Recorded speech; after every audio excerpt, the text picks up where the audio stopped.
today's lecture recital, a symmetrical approach to the piano, application and effects on student self-diagnosis. The symmetry of the keyboard. So the question is, how do we approach the piano symmetrically? Well, if we look at the way that the piano is actually laid out, we'll notice if you look at the very middle key there, it's surrounded by two black keys, and then next to that are two white keys, and it proceeds in a way that is uniform, symmetric. So we can look at D as a principal axis of symmetry that is visual and that feels symmetrical as well. Well, if we look next to D, let's take one white note to the right and one white note to the left. We could call those reflections of each other across the axis, essentially. Now, if we look at, let's say, we can ask ourselves, well, are the two white notes that are next to D only reflections of each other if we're looking at D? The answer is no. If we look at G sharp, okay, those notes up an octave are also reflections of each other. And so we can kind of look at this sort of axis as consisting of two notes, which is D and G sharp, or the black note is G sharp. So here's a little video that will show you what that looks like when it's played so that you can see the relationship between the notes. So obviously there's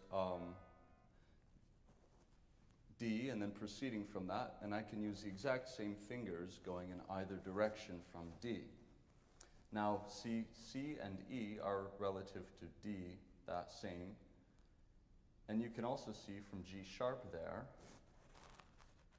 how these are mirrored to each other. So we look at D and G sharp as that axis of symmetry rather than just D or just G sharp. And likewise, all of these notes have a reflection across that axis. So across the entire keyboard, you can look at notes as reflected. Well, this was first discovered by Johann Joseph Fuchs, or he was at least the first person to actually observe it in his writings. Now, Fuchs did not use this compositionally, but it was just something he left as a footnote. Nobody else really touched it for the rest of musical history. And eventually, composers in the 20th century, Anton Webern, Persichetti, and Rautevera, started to develop approaches to using symmetry as a compositional device.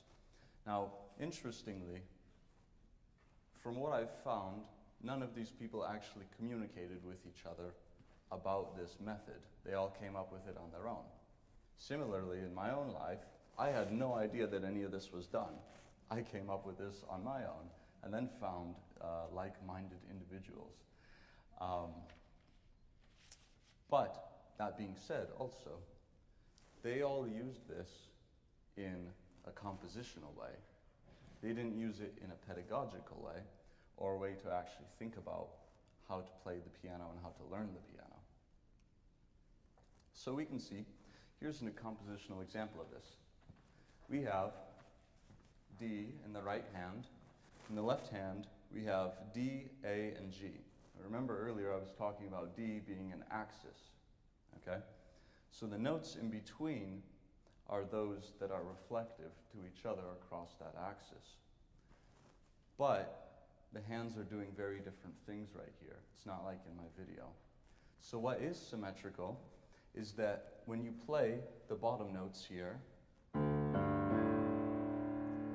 what you do with your hand is the exact same as when you get to the top of that arc coming down.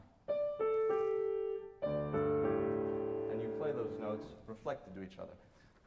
So through that, you absorb that idiom. Here's another example. This is one of my own pieces, where while the hands are doing different things, the right hand has that group of notes right on the first beat, And the left hand has its inversion, except for it just follows.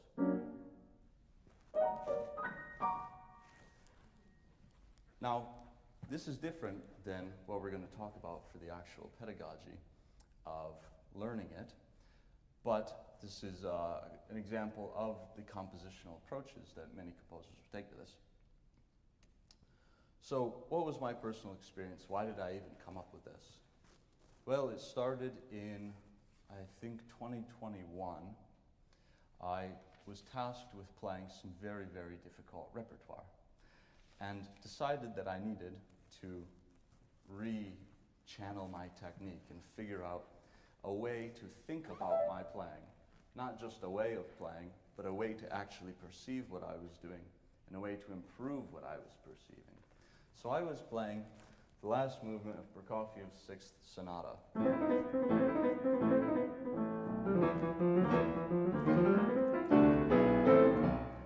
Now the left hand, after that little introduction, gets that same gesture as the right hand had, but it's not symmetrical.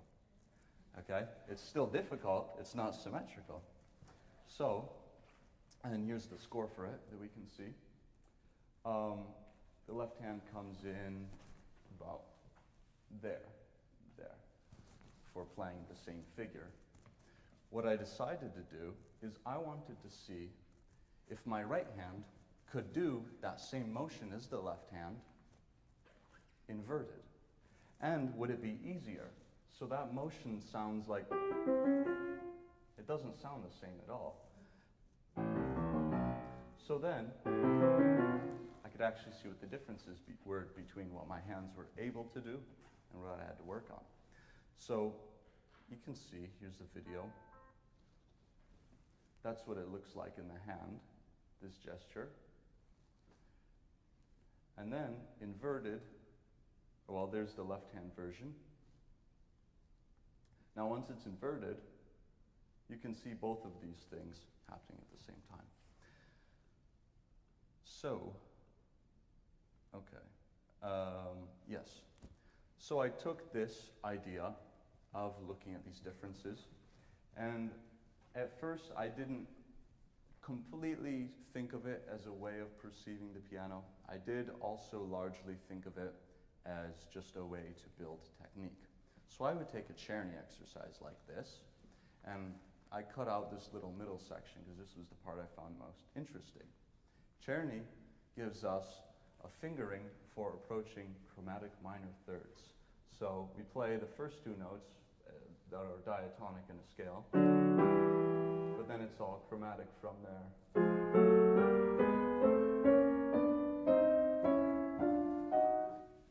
I could take something like that and actually invert it so that both of my hands would be doing the same thing. So here's an example where it says number 6 over on the right,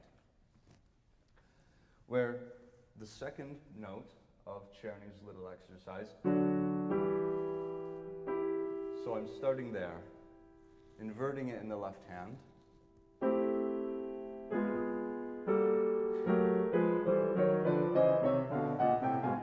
and so on. And then you can also take that, you have something that simple, well, you can make a bunch of different figurations out of it. So you can do, play them broken, or you can play backwards, or whatever, or start from the top, go a different direction. So the theoretical approach was to find what the differences were. Now, once I did that, I realized this includes a lot of different factors. So you can look at your hands and see what they're doing differently, but you also need to feel what they're doing differently. That was the very difficult part to actually absorb. And I realized that when I played things, let's say, scales that were asymmetrical, like a regular old scale, something like this, I realized I can't tell that difference there. What I rely on when I do that is sort of an abstract idea of how things should sound and what I think did go well. I don't really have a physical evidence of that. So, this is all about bimanual coordination. What is bimanual coordination? Well, bimanual coordination just means when we take the two sides of our body, our left and right, and use them at the same time. That's simple enough. However, bimanual coordination can be thought of as either symmetrical or asymmetrical, just like with the piano, because our bodies are hopefully built that same way. So, throughout the 20th century, there were a number of studies done on phenomenon within bimanual coordination. Did people tend to do certain things? Did they not tend to do certain things? And these studies would have people synchronize different motions with different parts of their bodies. Either they would want them to perform asymmetrical, bimanually coordinated motions, or symmetrically, bimanually coordinated motions. And there was a distinct difference between the two things that they found. So here's an example of the fingers moving in a bimanual way. You see on the left or on the right, it's anti-phase coordination, or rather asymmetrical, and on the left, it's in-phase coordination, or symmetrical. And these studies, while they found that symmetrical motions were most natural for people, they didn't necessarily address the idea of whether these movements were caused by a compulsion to do something with what we perceive, or a compulsion of muscular reflex. Well, that compulsion, to put it simply, was that, let's say you had an exercise like this, where the hands were, facing up, and you were given a set of commands, either to move them both to the left or both to the right at the same time, and so on. These set of instructions they would give to participants and increase the speed at which they gave them. Now, they also did this with different exercises with the arms, the legs, and so on. And they found that at high velocities of movement, humans tend to not be able to keep up with anti-phase motion commands. They tend to lapse into doing in-phase coordination.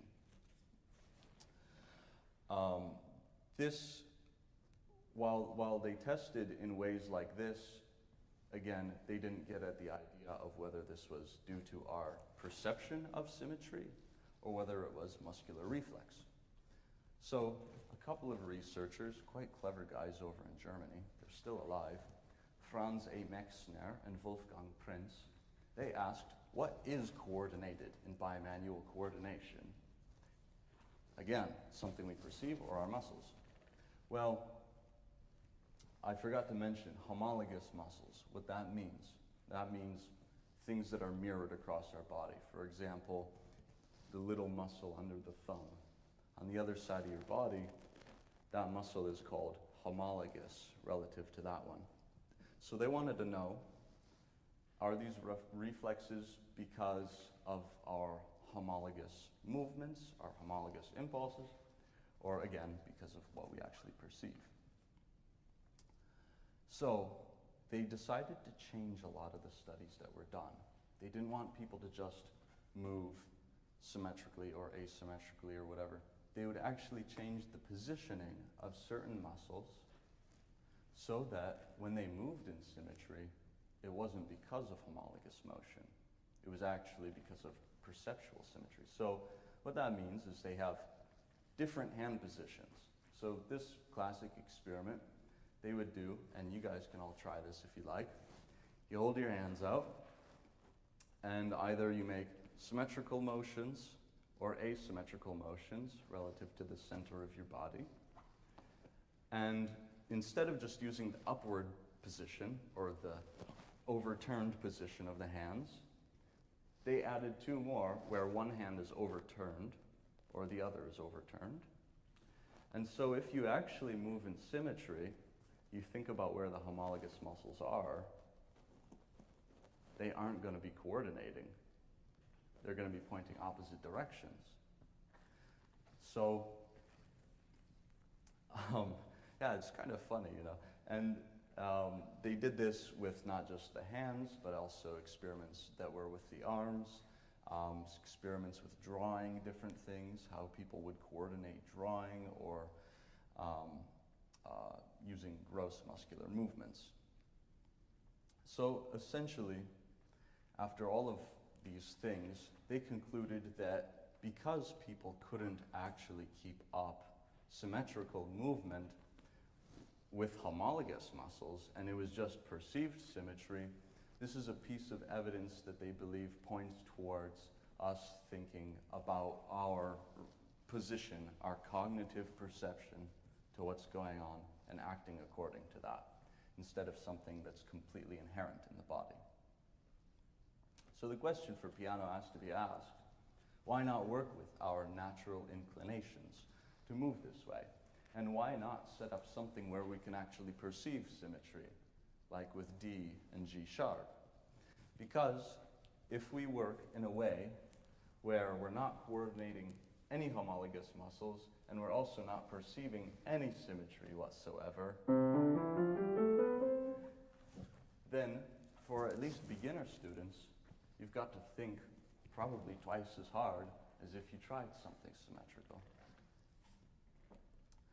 So, in my own experience, I would say that for students and for myself, adding something where we can actually work with our tendency gives a level of clarity. And this doesn't have to be something that dominates the entire pedagogical approach. It can just be intermediary. Because of course, we will have to play a plain old C major scale, or play a plain old A major scale, or whatever, or asymmetric arpeggios at points in our repertoire. There isn't enough symmetrical repertoire to, you know, do whole concerts of this stuff. So it can be supplementary. And students can actually start to learn these things first so that they aren't worried about just synchronization. They can start learning technique from step one. They can start learning proper form and having a real physical medium to coordinate that. So, how can this affect students' self-diagnosis of problems, and what is metacognition? Well, if the students have a level of added clarity, of course, they can begin to distinguish what it is that they need to work on. And more than that, they can use the symmetry itself as a tool to work on things. To say, when I make this motion, and this motion, what needs to happen should feel the same. It shouldn't feel very different. And what is metacognition? That's the next question. So that simply means to think about one's own thinking. And when we play the piano, that's a pretty important step. So if we're not thinking about what we're doing, and we're running through motions, then we aren't really trying to find the things that will solve our technical problems. But again, like way, way back where I talked about my personal experience, you can run through the motions of something symmetrical without thinking about your thinking. You can abuse it just as easily as asymmetrical practice. This just offers a facility to use our tendency to add a level of clarity so that students have a real opportunity to make something clear for themselves. Okay, so there's this very influential book in educational circles written by Donald A. Schoen called Educating the Reflective Practitioner. He doesn't mean reflective like symmetry. He means reflective like metacognition. And he asks a few things right in the beginning of the book. He asks, when and why does self-reflection happen? How do we provide an opportunity for students to reflect as teachers, as coaches? And how can we actually teach other teachers or teach other coaches to do things that get their students to reflect? And the book essentially goes through a number of case studies after giving this theoretical model. So his theoretical model is, of course, established by asking these questions. And he says there are two ways that reflection tends to occur for people, either in action or after their action is finished. So a continuous or more pensive, reflective reflection. Now, his axiom for when and why does self-reflection happen has to all do with routine and deviation. So when we get caught into a routine, like I talked about earlier, we don't necessarily have a need for reflection. Let's say every day you sit down at the piano and you play, I don't know, you play a couple C major arpeggios. Every day you do that, you expect that you're going to do the same thing. You get relatively the same result, and you walk away from that saying, I finished my C major scales. There's no need to reflect on that. Everything goes the same every day. Nothing is really different. So he says, when you introduce a difference for students, then they have a reason to ask, okay, not only how am I going to play this C major arpeggio today, but smaller steps as well. What is a C major arpeggio? Are my fingers going to do the same motions between these notes? Are all of the notes lining up when I play? And because of errors, or even because of exceeding our expectations, we can see deviation. So if you went and you played the C major scale, and it was like the greatest C major scale or arpeggio ever played, you'd probably go, well, what did I do that time? How can I keep doing that? And so he says, as coaches and teachers, we need to start asking our students, or giving our students, the opportunity and the information where they're actually able to deviate or recognize a deviation. So, for example, at the end of the book, he talks about Pablo Casals giving a cello lesson to one of his students. Now, every single day, Pablo Casals, and this is a rather rudimentary way of teaching that is kind of archaic. Casals sits down and his student is going to play a Bach cello partita for him. Every single day, the student tries to play it the same way that Casals plays it. The student gets a passage wrong or does something, whatever. Casals says, do it like this. Shows him every single time. And so the student doesn't have to ask what the deviations are, because Casals is just showing that there's differences, right? This goes on and on and on. At the very end of it, this is, I don't know, over the course of a couple months or something, the student can play the cello partita exactly the same or extremely close to what Casals can do. And Casals, the whole time of this learning process, is very adamant, this is the correct way to play the partita. At the end of the process, he plays it entirely differently. And he says, this is the correct way to play the partita. And the student is forced to ask, well, what is the correct way? What did I just learn? Why did I just learn that? And so the student starts to have a model to actually integrate these different ideas together and not just think something is right. And that's a huge deviation for them. Now he talks about that also with architectural students, visual arts students. And, well, how can we use this in the piano? And how can we use this with symmetry? Well, when we play something symmetrically, let's say we have an E major scale in the right hand. Let's say your left hand is going to do the inversion of that across the axis of D.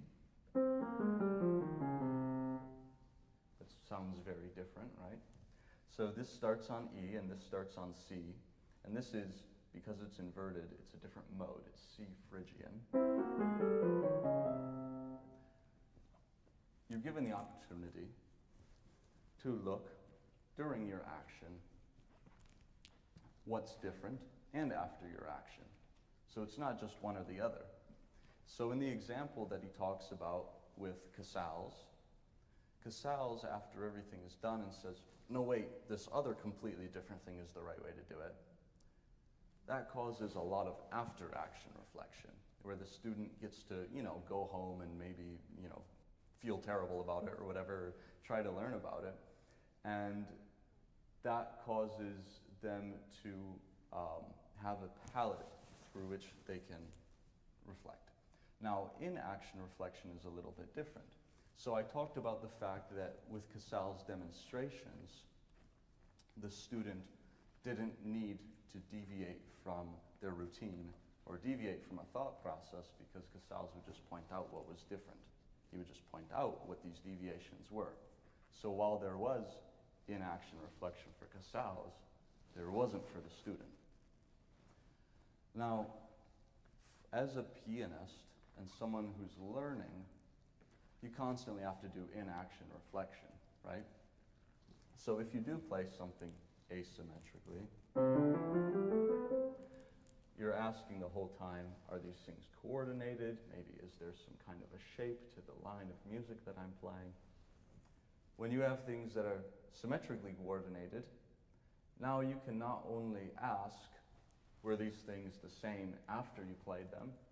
You can also ask during while you play it, do all of my muscular movements feel the exact same? Is going from this note to this note to this note to this note the same between both parts of my body? Now, maybe a student wouldn't think about that on such a fine scale, on such the idea of between note to note to note, but now it's actually possible. And whereas before, that's not really possible with asymmetric practice. You don't have that opportunity.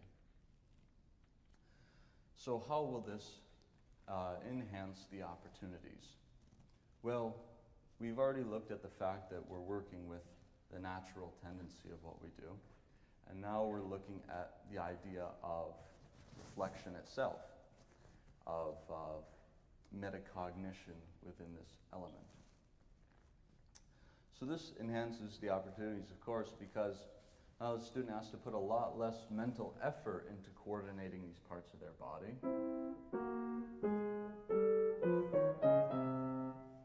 And at the same time, they're able to instead put effort towards asking about those parts of the body. And then they can coordinate. So they have that opportunity. Now, of course, I said before, they didn't really have that opportunity necessarily with an asymmetric practice. Well, why is that so? Well, usually when we actually practice regular scales, we're trying to think of what something should be, or maybe trying to match something to what we heard a teacher do once, or we're trying to match something, not just scales, but a piece of music or a passage, or like the Prokofiev thing that I played. We're trying to ask, what should this be? How can this be? And trying to imagine every single little detail becomes impossible. Because if you're thinking while you're playing about the feeling of both hands, and you're trying to not only synchronize these things, but conceive of this abstract ideal, and synchronize these things to your abstract ideal, you've got three different processes going on that demand a lot of mental effort. We can get rid of two of those things, where now you don't have to put so much effort into synchronizing these feelings of the muscles, and you also have to not necessarily synchronize yourself to an abstract ideal. Now you have a real physical medium that you can look at. And so the student can say, I play my E major scale right, Every single time. Sounds good every single time. And the fingering remains consistent for if you did the inversion. Maybe the student said, I play my A flat major scale terribly. That would be like if you started on a different scale degree of A flat, is what the inversion is like. Then they can say, okay, if I'm playing these hands together, they're not working. I'm going to go and reference this tool. I'm going to reference this tool my teacher's actually given to me and see if my muscles are moving differently and see if I can put that into practice. So what does this mean for clarity of ideas, and is it easier to test technical ideas with symmetry? Well, it's not necessarily always easier to test technical ideas with symmetry. I mean, think about it. If we're thinking about just coordination itself, that's a technique. That requires a lot of effort, just as much as playing in a way that has, other perfected techniques. Coordination is very difficult, especially for young students. So, testing our technique, like for the example that I just gave, where you can play something well in E major, but then you want the inversion in order to get these things together, you might say, oh, perfect, now I can do it. But you could go to put it into practice to actually play your A flat major scale, starting on the different scale degree, and you might not be able to get it, because now we're adding this actual synchronization. So it's not always the best for testing technique in general. It's the best, I think, unless anyone wants to prove me wrong, for testing your idea of that technique and for testing the way that you're actually approaching movement, the way that you're approaching pianistic ideals. And so that's why earlier I said it can only serve as an intermediary a lot of the time. You can't learn everything with this methodology, but you can learn proper piano technique. So how does this tie into our natural tendency? We already talked about this a bit. Ties into our natural tendency. And when we have that tool, let's say, let's use this example again. If the student wants to use E major and the C Phrygian in order to get their A flat major scale better, this one. Then, if that still doesn't work, maybe they can say, well, let me try the inversion of A flat for the other hand. And so they would play G sharp Phrygian in the left hand, which looks like E major. So essentially, I know I just spat a bunch of verbiage out, but the right hand and the left hand maintain that constant tonal relationship. Now, while this helps work with the natural tendency itself, like I said, the student has to also try to learn that coordination, or they can test more things symmetrically. They can run through these problems through a methodology, so to speak. However, now they can think about it. That's the big point. So I did a case study this year. I had one student from late November all the way until just recently, actually, until about mid-April. And he was an adult amateur learner. So he had had experience with piano when he was younger, and he had played till he was about 21, maybe from the age of 6 or 7 till 21. And then he took a large break from it because he went to school, And then he's from Singapore. They have mandatory military service, so he had to do a couple of years in the military. And he came out of it, and he's doing a degree here at U of T, and says, I want to start learning piano again. And so through our program at the school, we were able to actually get a number of students in order to do this research project. So he had a lot of ideas about things that he wanted to learn, because he's thinking about going back and getting his AR certificate, like the Royal Conservatory certificate eventually. So he has ideas about repertoire he wants to learn that is required for that certificate. So he wants to learn some Chopin, wants to learn some Rachmaninoff, wants to learn Beethoven, things like that. By the way, those aren't symmetrical composers, in case you didn't know. And so he approaches our program, and I decided, well, this is the perfect opportunity to see if someone new can actually learn this. And he said that he had actually heard about this somewhere before. Someone had mentioned it to him that you can use the piano symmetrically. He never really actually pursued that. So when I brought it up, he was very interested. And I decided in my research that the first step is getting the student used to how to actually do this. So the student has to become familiar with the process of inverting. So we looked at the Czerny study way earlier of the one with chromatic minor thirds, and how I myself inverted this, you know, across the axis of D. And when we looked at that, it was a given that I had inverted it. I did all the work for you guys. You didn't have to think about what I was going to do, right? The student, however, also gets these exercises, because that was one of the exercises that I gave him, was the minor thirds.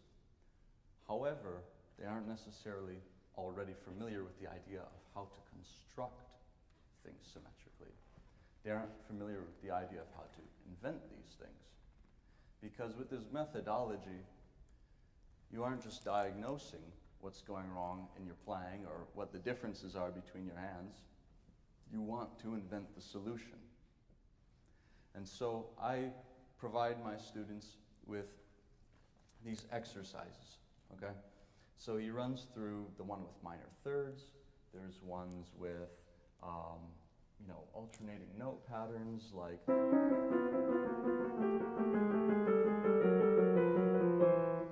there's ones that are just literally the one I talked about so much earlier with E major and C Phrygian. There's ones that are also different scales with alternating note patterns, like, and then other things that can also be symmetrical.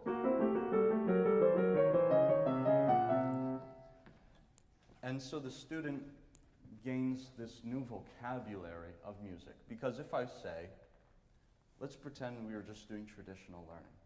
I said, let's do C major scales in both hands. Perfect, he can do that. I say, move it up an octave. Perfect, he can do that. I say, okay, now do the left hand ascending, right hand descending or something. Can do all of these because it's a vocabulary that he's familiar with. So once we did that and we looked at my prelude, then I started to task him with, okay, I want you to play this. You know, I would teach it to him in one hand or the other, and I want you to invert this. And I want you to practice this. Or I want you to take something you already know and invert it. So one of the ones that wasn't in my exercise would be a G major scale. Okay, so I would ask, can we just do G major and invert that? And the student, through this process, gained the tools for actually understanding what we were doing when we went into the further repertoire. So he also got a Rauta Vera etude. That was one of the composers I talked about earlier. A Rauta Vera etude, And then we would take also the repertoire that he wanted to learn for his AR certificate, take difficult passages from that, and make them symmetrical so that he could actually master them and see what he needed to fix. And at the very end of the case study, I gave him a piece that was not visually symmetrical, but it was tactilely symmetrical. So that's kind of difficult to explain. Essentially, you can look at the relationships between different notes on the piano as almost like mathematical relationships. So, for example, a major third has a specific relationship to it that in any key we would always call a major third. That's another major third, or this. And knowing this, we can measure on the piano where specific intervals are and how they make the hand have to take a certain shape. So at the very end, I gave him a piece where it starts like that, and the hands are doing the same thing, but it doesn't look symmetrical. So it's symmetrical, but not around the axis of D or G sharp, like the one we mentioned way at the beginning. That's the one that we can see on the piano. Doesn't look like that. And that was a bit of a test. So, the results. Of course, there were deviations, self-improvement, metacognition. So, how did that happen? So when I did something like this with him, this exercise that I played a little bit of earlier, and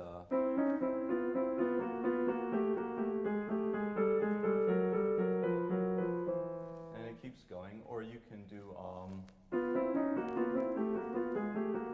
you can change the figure a little bit in order to get your fingers moving in a different fashion to see, okay, is there a synchronization issue between fingers, not just between the hands.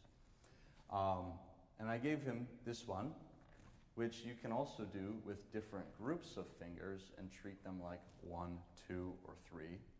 So this is finger 1, that's 2, that's 3. We could treat it like fingers 1, 2, and 3. You know, it's not actually, right? Or 1, 2, and 3. Didn't mean to flip you guys off.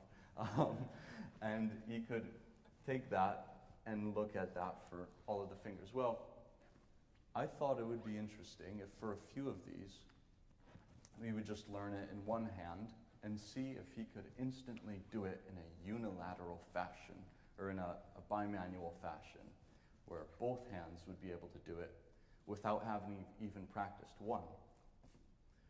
Well, this was the case for a couple of the exercises, actually, where he would be able to learn something in his right hand and then do it in his left hand.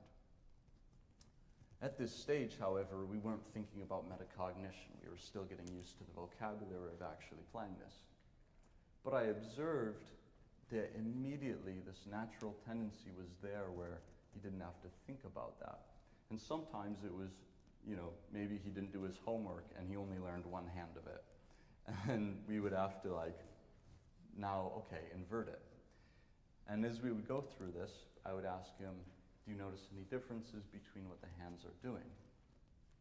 Well, in the beginning, the answers were largely no, because he was just focused on getting the notes.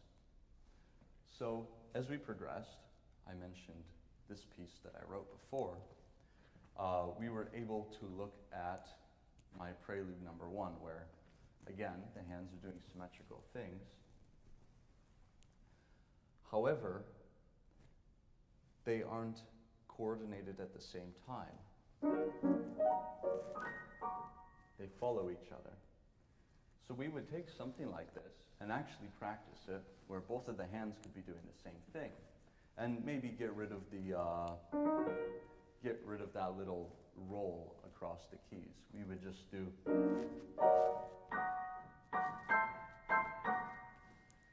and play the notes like that. Well, then I would take, like I mentioned earlier, the idea of inventing into play, where I want him to take maybe something we had never done in practice and just make it symmetrical. It wasn't very difficult, and through this, he was actually able to start saying, okay, I see this is happening here, I see this is happening here. I can try to practice this on my own. So as a teacher, I could watch him go through this process and modify his methodology, not of playing, but thinking about his playing. And this was a clear medium through which he could work and say, I understand what you're saying about my process of thinking, rather than just working with something else and maybe not having that ability to diagnose the differences. Well, we also did this Rauta Vera etude I mentioned. While we were in the process of still getting him familiar with the symmetrical vocabulary, we started this because I knew it would take quite a while to learn. It's a difficult piece. And we could take something like this passage at the end and do the same thing that we did with my prelude number 1. So this passage has where the hands are going to do something that's symmetrical visually and the way that you feel it. These relationships there. And as he was playing it, we worked a lot on this throughout the semester. And he would be able to play it really slowly. Really slowly. And then I decided, okay, let's do it the same way we did the prelude. And so he would start to play these figures at the same time, just like earlier.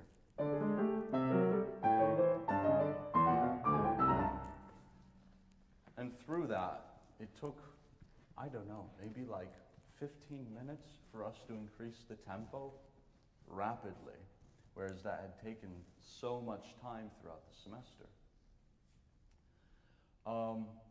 And eventually, because of that, I wouldn't always do it with him in the lesson. So we looked at like this passage in particular. I said, let's do this during the lesson. The rest of the piece, I said, I want you to go home, continue doing this process, where you have to play these hands and match them to each other. And the next week, he could play the piece fluently. So he demonstrated the ability to do reflection on action at home, to not only reflect on what we did in the lesson that was very clear, where he could see improvement or where he could see deviation from what was happening the whole semester, but he was also able to reflect on the execution of these notes themselves, which was extremely important. And then we also, so we would take, for example, like the beginning of Beethoven's 17th Sonata, where you have this, that figure happening in the right hand of those repeated notes. Later on in the composition, the left hand has a similar thing going on, and he was struggling a lot with that. So I decided, okay, well, how about we just take that first passage of the piece to try to learn this technique. And so we would do, and I didn't really have to ask him to think about that inversion process. He was able to do it just like that. Again, I would send him home to do that, look at the differences and improve that way. And it was drastic of how much he was actually able to accomplish versus what he had before. The difference was drastic. Now, when we looked at this, he was kind of puzzled because, of course, there's a lot of accidentals there. And this was the little etude that I wrote that is physically symmetrical in a lot of ways, but not always visually symmetrical. Like that begins. And then, but pretty quickly he said, I think it's symmetrical, just offset somehow. And as we were going, I would ask him questions. So how would you approach this piece if you had to practice it? Stuff like that. And he said, well, I'm not really sure. I think you probably just maybe rely on muscular reflex of things. And you got all these statements of uncertainty about what to actually do with something like this. Fair. That's completely fair. This is very difficult. And yet, at the same time, through the things he wasn't saying, as he was practicing this in front of me for about half an hour, that was his first time seeing it, and then he got to practice. At the same time, he was going through these motions of improving what he was actually doing without my intervention at all, and actually improving what he was doing in a way that didn't have to be verbalized, because he could actually feel what was happening with the piece. So, to conclude,